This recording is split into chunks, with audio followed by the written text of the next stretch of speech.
อันนี้คือต้นยังทุกคนวะยังจื้อกันได้บ่แต่บ่ฮู้ว่าเพิ่นน่ะทอดยอดเนาะเพิ่นทอดยอดอยู่แต่ว่าเด้อบ่บางจะดึงขึ้นให้เบิ่งฮะเพิ่นทอดยอดอยู่แต่เพิ่นบ่ออกหากหรือว่าน้ำลายพวกแล้วเพิ่นเน่าบ่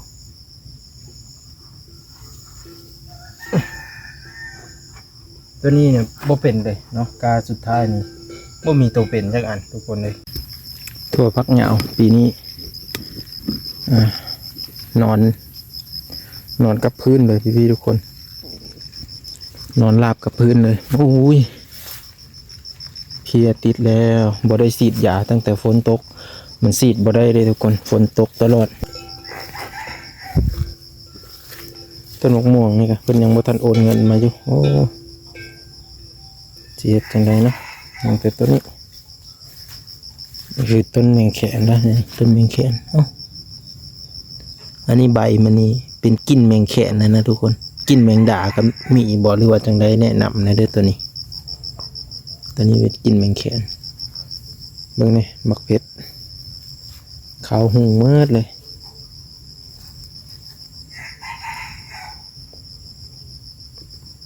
ต้นไม้ใบหญ้ากะโอ้ต้นอันนี้คือนอนราบลงไว้สิจะเป็นยังใบหยุบเลยทั่วผักเหงาหย่อขึ้นนี่คือมันสิบ่ฮักบ่พี่ทุกคนช่วยแนะนำเลยเนาะตัวนี้ย่ามันฮักทุกคนบ่เคยเจอปัญหาไปสิจักเทื่อเลยฮักกับปีนี่แหละแต่เก้าก็มีแต่มันอยู่เลยจนก้มออกทั่วตายกับบ่ล้มจนได้มาดึงออกอันนี้คือล้ม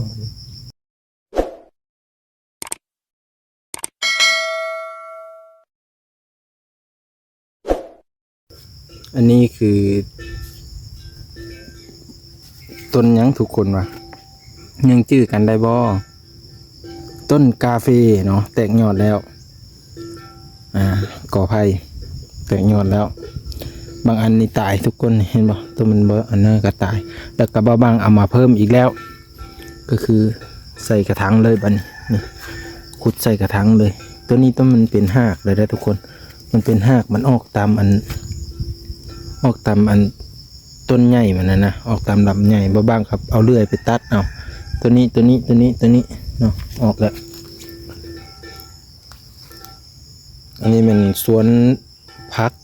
เนาะเข้ามาสวนพักเด้อมื้อนี้เด้อพี่ๆทุกคนกาแนะนำมาบ้างเนาะเพราะว่าจักสิเฮ็ดจังไดอันเกี่ยวกับตัวนี้นะทุกคนไผฮู้จักแนะนำแน่ไปเบิ่งอยู่ในช่อง YouTube ก็คือแบบเบิ่งได้อยู่แต่ว่ามันเข้าใจยากอย่างนี้บางก็ได้คือตัวนี้เนาะตัวนี้บางอยากมาถามพี่ๆทุกคนช่วยแนะนำมาบ้างเลยเนาะโมเมนต์ตัวนี้เด้อจะเป็นต้นสะอมพี่ๆทุกคนเนาะต้นสะอมที่เขาปลูกนะทุกคนนี่ก็น้ำติ่มเลย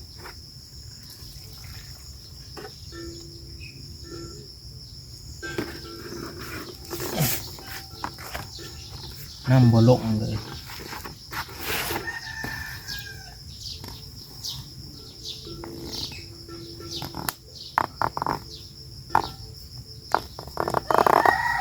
ตัวนี้จะเป็นต้นสะอมเนาะ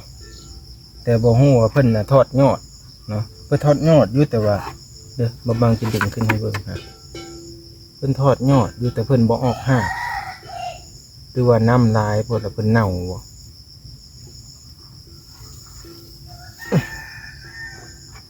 ตัวนี้เนี่ยบ่เป็นเลยเนาะกาสุดท้ายนี่บ่มีตัวเป็นจักอันทุกคนเลยเสียต้นสะอมไปประมาณ 2-3 เม็ดพุ่นแหละเอามาเฮ็ดนี่นะลองตัวนี้บ่ได้ผลพี่ๆทุกคนเลยบ่ได้ผลเลยก็คือมันบ่ออกเลยเนาะ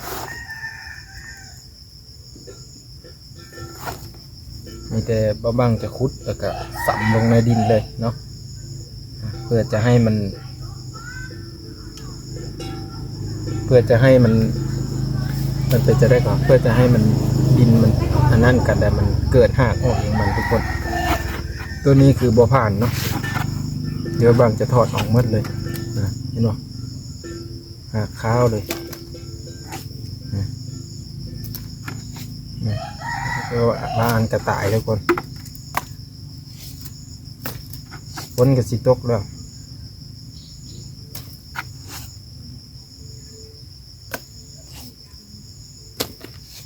แตกยอดอยู่แต่ว่ามันบ่เป็นนี่ทุกคน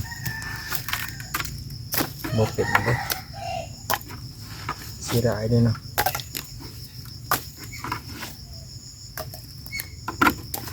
ตายบ่เป็นตัวนี้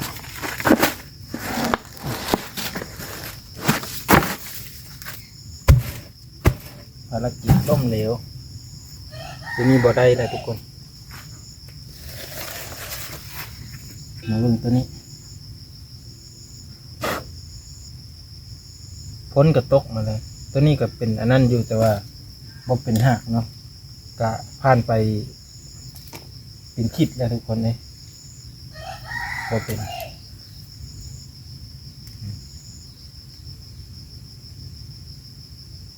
บ่มีตัวป่งหักอย่างอันเลยถ้าใครจะผู้ใดคิดจะปลูกนะทุกคนหรือว่าใครมีแนวทางดีๆกว่านี้แนะนำเนี่ยยังแต่ตอนง่าเลยบัดนี้เนาะเอา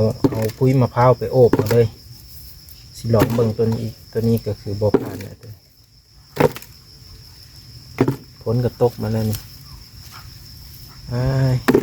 กำลังถ่ายคลิปอยู่สิบ่ได้พบผลกันบ่เลยสิไปพังไว้อยู่ใส่ดิจะไปพังไว้น้ำมูมันเนาะพังบ่ดนแบบที่ทุกคนไป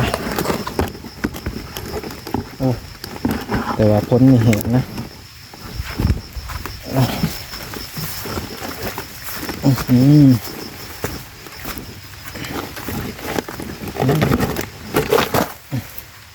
พ้นนี่แหละคือมาตกตอนนี้คือมาตกตอนเคยเฮ็ดเวียก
ฝนตกมาแห้งแล้วทุกคนฝนตกมาแห้งแล้ว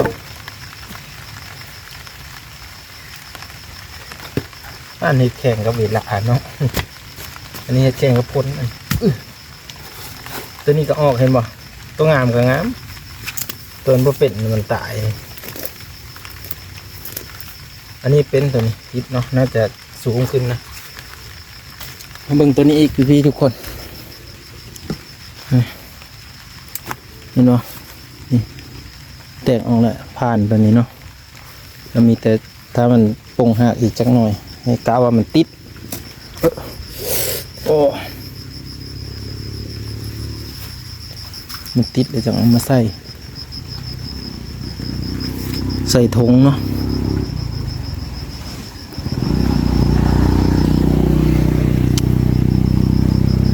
ถั่วฝักยาวทุกคนตัวผักยาวปีนี้บ่เป็นเนาะบ่เกิดมากบ่เกิดผลเลยทุกคนเลยตัวผักยาวปีนี้นอนกับพื้นเลยพี่ทุกคนนอนราบกับพื้นเลยโอ้ย ผิ ลียร์ติดแล้วบ่ได้ฉีดยาตั้งแต่ฝนตกมันฉีดบ่ได้เลยทุกคนฝนตกตลอด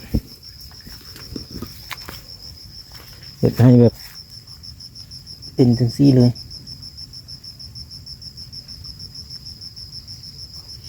โอ้เหยียบน้ำเห็นบ่มันลงมาแบบนี้เลยตัวไอ้คักมันบ่ได้พ้นเด้อตัวนี้เด้องามันจะอ่อนทุกคนปลายไผ่เนาะพอเอางาไผ่มาเสียบบ่ได้เนาะตัวนี้บ่ได้บัดนี้เราจะบ่เห็นเด้อว่ามากมันขึ้นจังไดมากมันเป็นจังไดเนาะแต่ว่าเครือนี่ได้ยอมรับอยู่เครือได้เริ่มออกดอกก็มีนี่ชนลายเพี้ยได้จะติดเข้ามาสวนมื้อนี้ก็โอ้นี่ก็เบิ่งอีกประมาณจักทิศหนึ่งน่าจะออกมากเมื่อไหร่แล้วก็ถ้ามันแดดอีกก็จะซีดนี่แหละนี่เพี้ยนี่มีแต่เพี้ยจับมืดเลยซีดนี่ก็บ่ดนดอกแต่ว่ายาหันซื้อมาแล้วต้นมะม่วงนี่ก็เพิ่นยังบ่ทันโอนเงินมาอยู่โอ้สิเฮ็ดจังได๋เนาะมันเป็นต้นนี้คือต้นแมงแขนนะนี่ต้นแมงแขนอันนี้ใบมันนี่เป็นกลิ่นแมงแขนนะทุกคนกลิ่นแมงดาก็มีบ่หรือว่าจังได๋แนะนำนะเด้อตัวนี้เป็นกลิ่นแมงแขนเบิ่งนี่มักเพชรขาวหูมืดเลย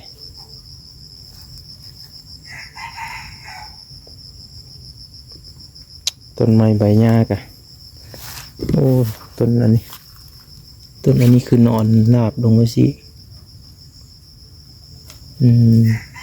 จะเป็นยังใบหยุบเลยหยุบตายหมดเลยทุกคนบางอันก็ตายเนาะต้นนี้ตายโอ้บงกินทุกคน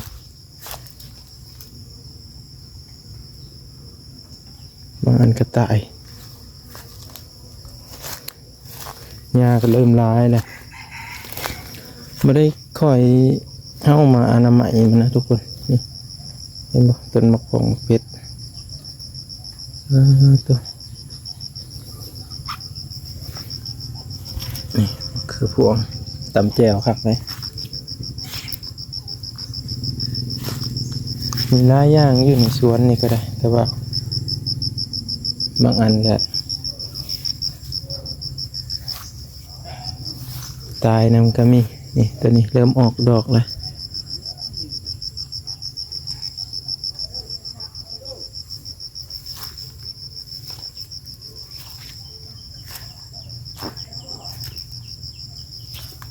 บักทั่วนี้พอได้แต่ตำ2-3 มื้อเข้ามาปิดเอาพอได้ไปตำอยู่เทื่อละพัก2 พัก 3 พักมันยาวได้ทุกคนเครื่องของเราก็ซ้ำนี่แหละเครื่องปลูกของพังเนาะก็เฮ็ดให้แบบฝนตกมาก็หญ้าก็ขึ้นเต็มหมดเลยเครื่องปลูกของพังเนาะตัวนี้ก็เริ่มแบบออกแล้วนี่ผักหวานป่านี่เริ่มติดแล้วผักหวานป่านี่ตัวน้อยนี่ก็ติดแล้วแต่ว่าหัวมันสิใหญ่บ่แล้วติดเลยทุกคนเป็นยอดออกมาเห็นป่ะก็จะประมาณนี้พี่ๆทุกคนเนาะมาบางกะขอบพระคุณพี่ๆนี่แหละที่มาติดตามแล้วก็แนะนำเนาะแนะนำให้ว่าบ้างนะทุกคนในการปลูกการเห็ดสวนเนาะตัวนี้เป็นลูกค้าประทานเอาไปเบิ่งหากมันแตกออกหมดเลยลูกค้าก็ย่างบ่มาเอาจากที่เห็ดจังได้เนาะก็มีแต่ติดตามวิดีโอต่อไปว่าว่างจะเห็ดจังได้เนาะทุกคนเนาะกับใครที่มีแนวทางดีๆก็แนะนำเนาะโอ้ข้างหมกทั่วนี่แหละเนาะข้างทั่วผักเหงาหย่อขึ้นนี่คือมันสิบ่ฮักบ่พี่ๆทุกคนช่วยแนะนำเลยเนาะตัวนี้ย่ามันฮักทุกคนบ่เคยเจอปัญหาไปสิจักเทื่อเลยฮักกับปีนี่แหละ แต่เก้าก็มีแต่มันอยู่เลยจนกงหมกทั่วตายกับว่าล้มจนได้มาดึงออกอันนี้คือล้มพี่ทุกคนเดี๋ยวติดตามเบิ่งวิดีโอต่อไปนะมาบางขอบคุณพี่ๆที่มาติดตามและให้กำลังใจเนาะวิดีโอหน้าพอกันใหม่พี่ทุกคนขอบคุณครับ